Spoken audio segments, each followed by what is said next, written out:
Alrighty guys, welcome to the video. You can see we're having another little motorcycle vlog here. I did record some audio with my microphone and stuff while I was riding. It did not work out the way I wanted it to, so I'm going to do this voiceover instead. So just enjoy some of the footage while I talk about what I basically was going to talk about the same type of thing. Just doing it with a voiceover rather than actually on the bike, which isn't as interesting. And hopefully the next time I do this, I'll be able to get the audio situated a little bit better. It was mainly a wind noise and a peaking type of thing. If you've ever worked with audio, you understand it's if you don't set it right, it can be a lot of clipping going on, which is a lot of audio cutting off and distortion. So it just didn't work out this time, but that's okay. We'll get right back into it when we can. But anyways, we're gonna just kind of talk about what I was talking about in this video. Like I said, you can see we're doing a little motorcycle vlog. I love riding my bike. It was like 60 degrees today, sunny most of the time I was riding. As you can see, just a little bit of clouds in the sky. It was going to rain a little bit later today, but that was okay. I was happy that I had, I think I rode for about an hour or two, so that was nice. Nice little getaway, being able to just ride my bike in such a nice weather. But anyways, let's do some talking. For one, I just want to make sure I let you guys know I am riding a 2009 Honda VTX 1300C. If you're interested in that, I know most of you won't be, but that is the model of motorcycle that I'm riding. It is it's a 2009 Honda. Beautiful bike, absolutely love it. I own a Hayabusa as well, if you're wondering. But yeah, the VTX is kind of my cruising bike or my touring bike. That's what I do. If I do longer rides, I like to take my VTX out. It's a little bit more comfortable, more of a cushy ride. A little bit more relaxed as far as the way the handlebars sit and all that kind of stuff. But anyways, let's start talking about what I was talking about in the video. My main subject I started with in the video was talking about Kentucky Kingdom's merger. That was a pretty big merger. Kind of came out of nowhere. I wasn't expecting it whatsoever, but it's a one. I open Herschend with open arms. I hope that they or I welcome Herschend with open arms, I should say, and I hope that they continue to bring great stuff into Kentucky Kingdom. They do great with Dollywood. They do great with Silver Dollar City. I do have my reservations about them. There are some of their non-Silver Dollar City Dollywood parks, like Wild Adventures and such. Have not fared as well. And being a really small regional park, well, I shouldn't say really small, but it's a smaller regional park, which is, Kentucky Kingdom's not that big of a park. It does concern me a little bit of how fairly they will be treated in the chain. I have faith in Herschend, though. I do think that they will do well, but I'm just sharing that I do have a little bit of reservations. I'm not I'm not 100% like, oh, Herschend's going to do fantastic and all this. I hope that they do. I have hopes, and I have I have good intention that they will do well. But it's just one of those things. I'm always optimistic, but I'm also realistic. I understand that Dollywood and Silver Dollar City are their flagships, and they're going to take care of those first. So we'll just see what they do with Kentucky Kingdom. There's just talks of bringing cinnamon bread to Kentucky Kingdom. That would be a fantastic start, even though I don't need cinnamon bread to be that close to me, where I could literally drive probably about 5-6 miles, something like that, and go get cinnamon bread. That is probably not a good look for my weight, but I'm not complaining. But anyways, it's pretty cool. I really do have faith in Herschend. I hope that they bring some more theming aspects. I'm really looking forward to more of a theming vibe. I like theming. I'm a theming guy. Theming means more to me than most. I still think we're going to get a Raptor. I still think that's a done deal. I could be wrong, but I still think a Raptor's happening. Regardless, though, I am looking forward to seeing what Kentucky Kingdom's going to go on. I keep hearing about a 5-year plan, and Herschend, has that going for them, which is fantastic. It's always good to have a good plan, a good play, have a good play-by-play layout just to, get you started, especially on a new ownership. It's one of those things you really got to make sure that you get started on the right foot, because you're taking over an already loved park. Kentucky Kingdom is loved by the locals, and loved by many enthusiasts as well, from all over the country and the world. I mean, people from the world have visited Kentucky Kingdom now. Since 2014, Ed has done a lot for the park. Never thought we'd have a coaster like Storm Chaser, and now we do. We have to me, Storm Chaser is the best coaster that's ever been at Kentucky Kingdom, because Chang was great, but it was not. It's just not as quality of a coaster as Storm Chaser, in my opinion. It was bigger, obviously, but that's not always better, in my personal opinion. I.e. Maverick, just give you an example. But anyways, Ed has done great. Lightning Run, fantastic addition to the park. It was awesome to open up with that, to build that instead of just trying to refurbish the old rides. He knew that he needed to build a new ride. So that kind of stuff. Ed did a fantastic job with Kentucky Flyer as well. Just great management under him. So always want to send out my respects to Ed Hart. He's always gonna be. I'll always remember him for saving Kentucky Kingdom. 2014 was a big year for Kentucky Kingdom. Kentucky Kingdom was under for a long time, so it's really nice to finally see Kentucky Kingdom back on its feet and just once again thriving. Other than that, though, I'm excited for the Herschend merge. I should say Herschend buy. Herschend's going to do a good job. I do have faith that they will. Like I said, I have my reservations. I'm not going to keep going over that, but that's just the truth. Other than that, though, yeah, I'm excited. Look forward to see what they have to offer. A couple friends of mine have been talking. We've been talking about some of the stuff that Herschend could do, which would be fantastic. So much more theming. Love to see them do something with the 4D theater, update it a little bit, maybe make a dark ride. Who knows? Just see a little bit more theming. That's my main thing I want to see from Herschend at Kentucky Kingdom, because I think they can do it.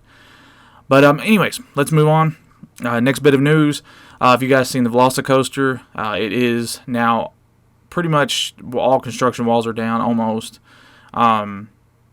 It's pretty much just wide open at this point. You can peek in the bars and look at all the fantastic theming and stuff. It's going to be fantastic.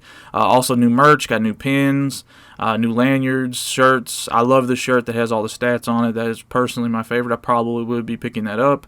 I can't buy it as a rule, my own rule. I can't buy it until I've rode the coaster, so I won't be buying it just yet when I go down. But I will buy it once I ride it, because it looks pretty awesome. We already know Veloz Coaster is going to be a great coaster regardless, so I'm not worried about it being a bad coaster, but I just have that personal rule that I don't buy stuff like that without riding the coaster first. That's just me. But the coaster looks fantastic. I really love that you can get a better look at it now, and it's just awesome. I love Universal so much, and I can't wait to get back down there and check it out myself. Of course, I'll make a video for you guys whenever I do. That way you can see a little stuff.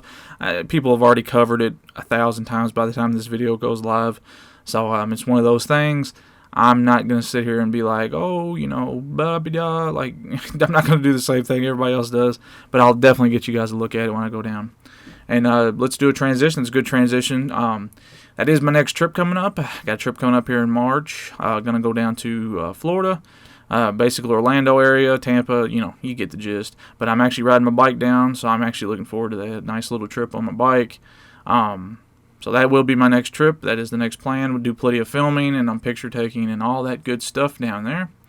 So we'll look forward to that on the channel. But if you guys want to see anything down there, make sure you let me know. I'm always trying to look for suggestions. If anybody wants to see specific stuff, I am willing to accommodate. That's just the way I am, and always will be that way. So anyways, it's really cool.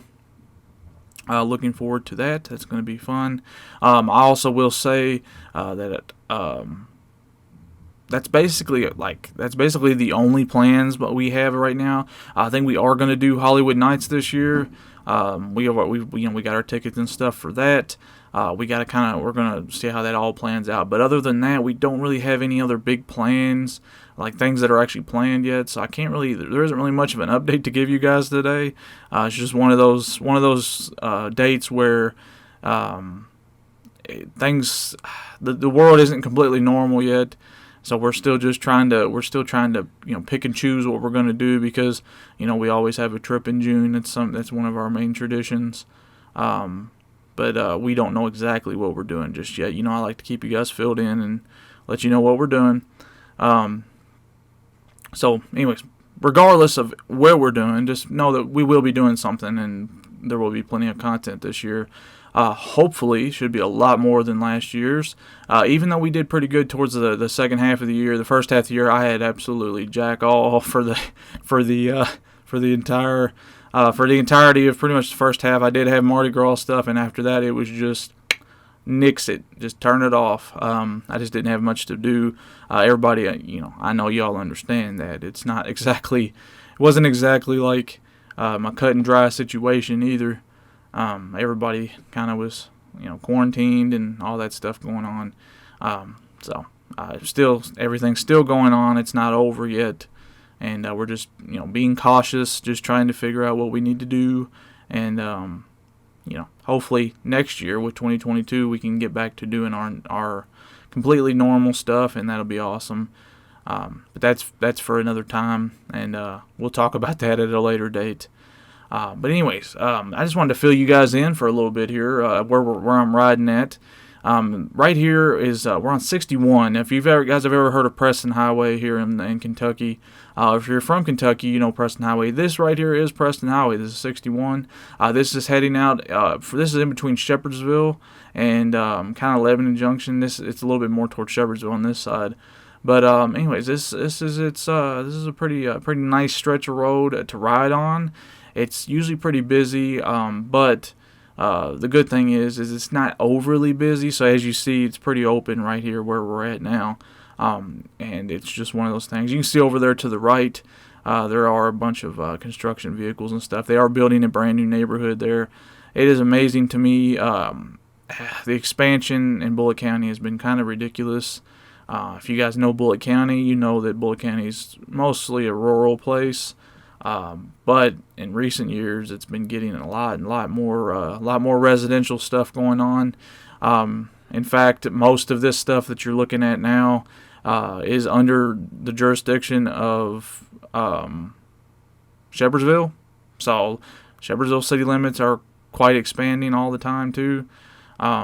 Anyways, it's just one of those things. It's amazing when you look around and you just see how much things have grown up, how much things there are to go, and I don't know. It's amazing. It always amazes me, especially if you've been around for a good bit of time, and then you get to see things change over the time that you've been around. That's when it really hits you the most.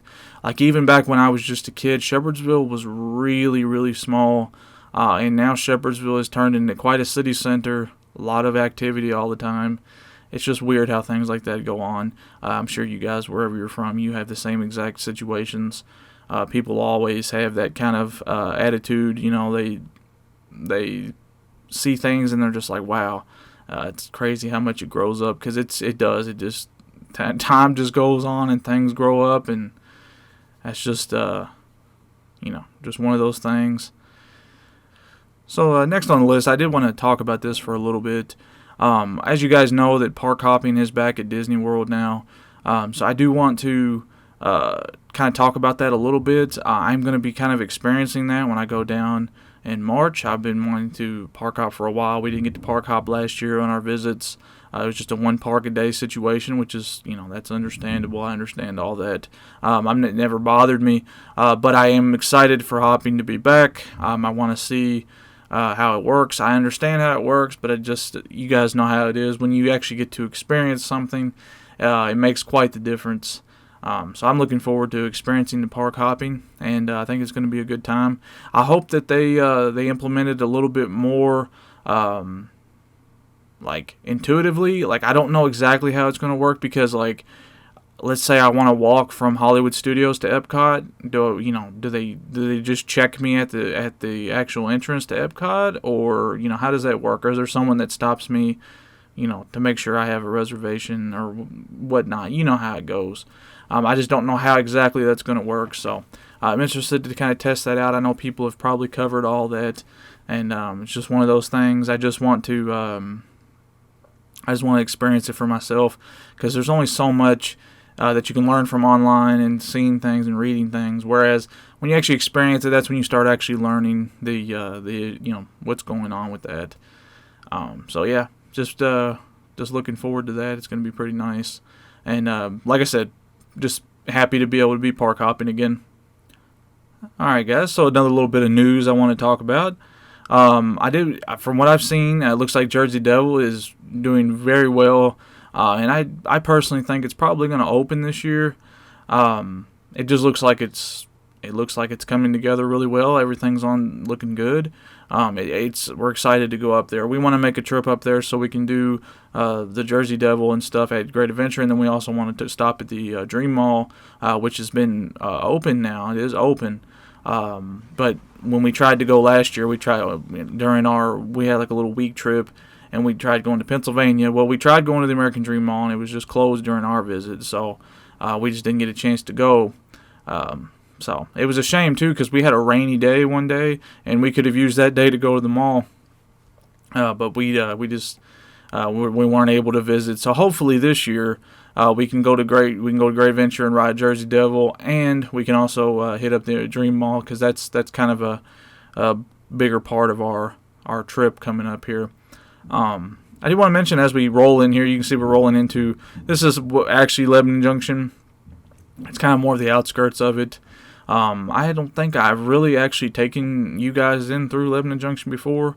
It's just, this is only my second Motovlog, so it's not like I've done a ton of these.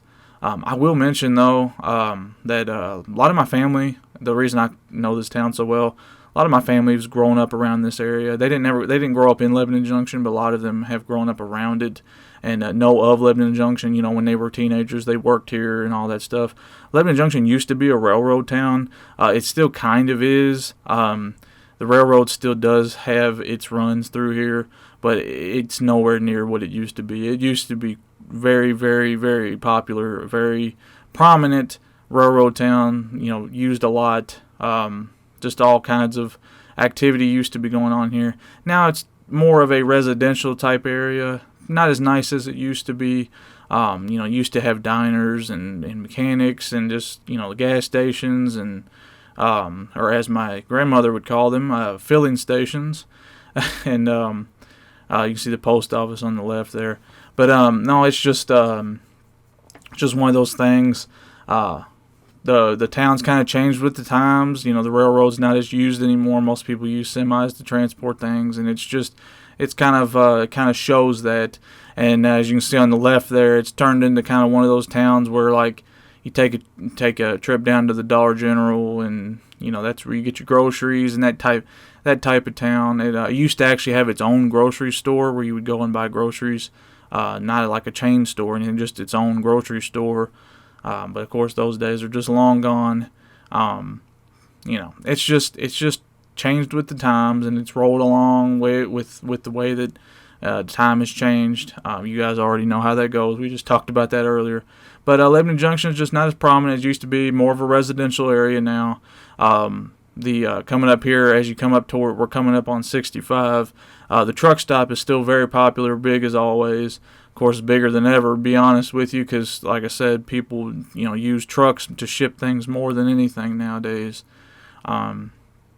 So really neat to see that at least that aspect of the town is still pretty big. The truck stop has been a big part of the town, and a lot of people, younger people especially, have gotten their starts there. They started working there. That was the first place they've worked and things like that. So pretty cool. You can see right here we're getting ready to go under the overpass for 65. That is 65 there. And as we come up through this little area here, most people do get off on 65 here, but the road was a little bit busier today, as sometimes things are. They're not exactly the same as they would normally be. So I'm walking over there on the right. But anyways, pretty cool. It's just hopefully I would love to see Lebanon Junction get a little boost, maybe. Come in, clean the city up a little bit. It's just not nearly what it used to be, and maybe one day it can be. Maybe it can be better again. That's just my 2 cents on that. I've never really lived in Lebanon Junction.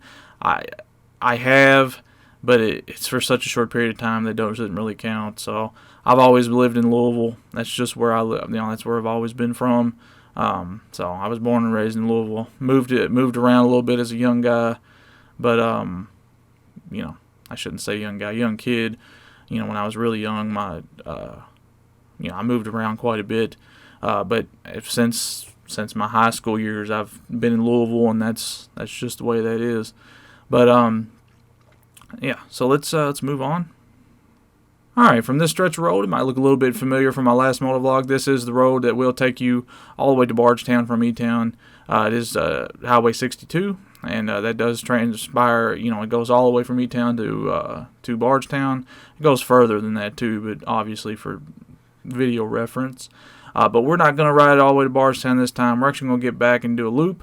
We're going to take 733, which is quite a popular road around Lebanon Junction.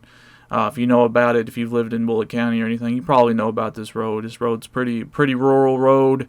You can see all these people kind of parked on the right. There is a school over here to the right, so everybody was kind of parked. I came by through the time when it's time to pick the kids up, so everybody's just kind of parked, waiting to pick their kids up there. So that's what that was all about. But yeah, the 733 is just a big, windy country road. As I was riding here, I told you the audio got messed up. So I was, what I was talking a lot about here was, just how, if you're ever talking to somebody and they say they live out in the country, this road here is kind of just what they're talking about. It's not the most rural place. Of course, the most rural places are just places where it's just basically farmland and that's it, just square plots of farmland. This is a little bit more of like, if someone says they live in the country, this is more of what you would think of. This is kind of like the basic, country living type of thing that you would think of. A lot of people have houses, but a lot of people also just buy plots of land and then they put a trailer on there. And they, it's a nice living. It's one of those things that is nice about living in the country like this.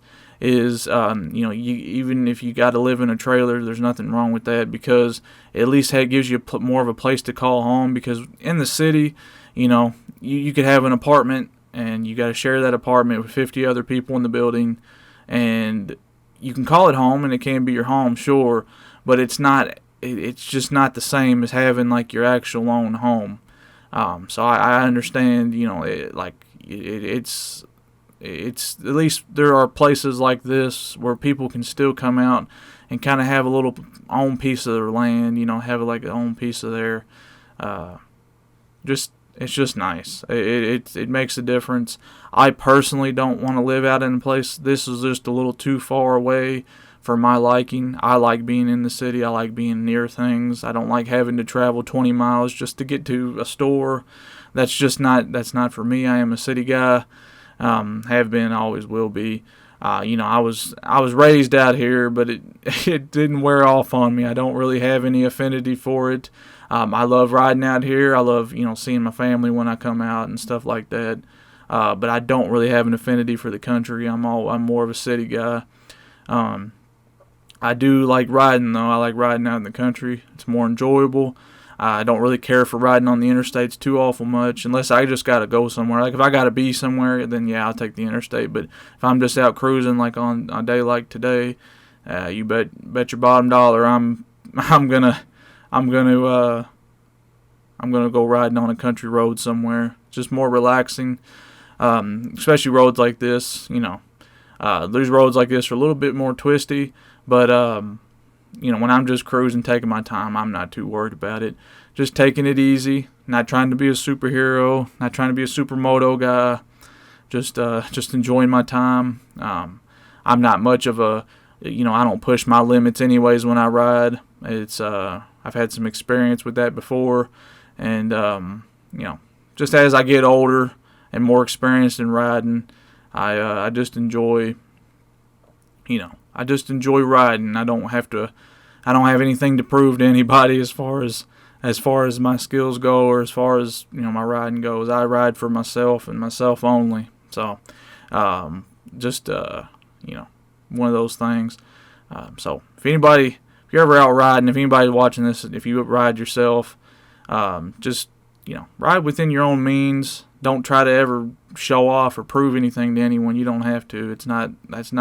You don't have to be like, man, I got to do this and that, and I got to, I got to hit curves at 60 miles an hour, and I got to do this and that to prove that I'm a motorcyclist, I'm a biker. You ain't got to do all that. It's not necessary, and you can actually get yourself hurt that way if you try riding above your means. Just take it from me. I've had some experience with that. Just one of those things. Keep that in mind. Just a little tip to there, especially if you're a younger rider. I'm not that old of a rider myself. I haven't been riding that long at all. But I've learned a lot in the time that I have rode. So just one of those things. But let's move on from that. So yeah, as we kind of cruise down 733 here, I did want to talk about this. This right here is the main road where my family grew up around.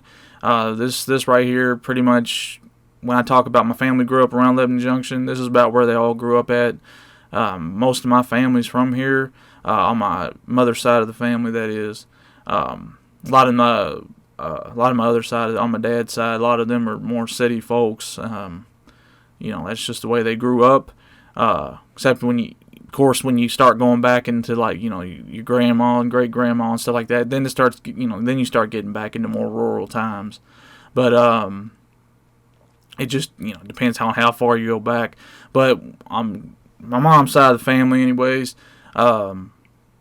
Most of her family and most of my family on that side of the family still lives out in these parts. That's the way they've been their entire lives, and they're still doing it. So this is something neat, a little factoid about me. I got a lot of country DNA in me as far as where I grew up at and stuff like that. So just keep that in mind. Especially if you hear my accent or anything like that, some people really hear it. I personally don't hear my accent very often, but just one of those things. I did grow up in a place like this. As you were riding around, you can just kind of look around and see how rural it is. Anyways, just really, really fun. So I will say at the bottom of this hill, I always, whenever this straight stretch is empty, I like to, as they say, give it the beans a little bit, give it a little punch action. This straightaway here is pretty long. I always like getting up some speed. It's a lot of fun. Just, one of those things. This right here is where I wish my audio would have been good, because my bike sounds fantastic when it gets up in the high revs. I love the way it sounds. It just sounds nice and powerful. But anyways, pretty cool. But yeah, guys, we're actually getting towards the end of the video now. Mainly I just wanted to kind of show you guys a new loop that I like to do. I do this loop every now and then when I just want to come out and cruise. So yeah. We talked about Kentucky Kingdom, Universal, talked about some family factoids about myself, and had a good time doing it. I'm just glad that I was able to share some stuff with you guys. If you guys have any questions about me, or if you have any questions about the news I told you, just leave me a comment down below. I'll try to get back with you. I usually can pretty quickly. Just depends on how busy I am. But yeah, so this is been fun. I do enjoy going out and cruising. Sorry about the audio might be a little bit awkward just because I'm like voiceovering the video right now, just kind of watching it and voiceovering as I go, so it just makes it a little awkward, but I think that is going to do it, guys. And as always, you can follow me on Instagram, Daily Theme Park Photos. You can also follow me on Twitter at Corey Mathery, same as this channel name. Or you can also follow me on TikTok at Corey Says Yo, if you're so inclined. But as you guys see, we're coming up over this little overpass here that goes back over 65. You can see me pointing towards that little barn over there, the little warehouse they're building. Kind of a garage, barn type thing. But if you remember when we were coming through 61, you can probably remember that this little area here, this is actually where 733 meets 61, and you can kind of see we just did a big loop. We just kind of looped around Lebanon Junction, came back through, and we are off again. Anyways, guys, hope you enjoyed the video. Thank you for watching. Have a fantastic day. Peace.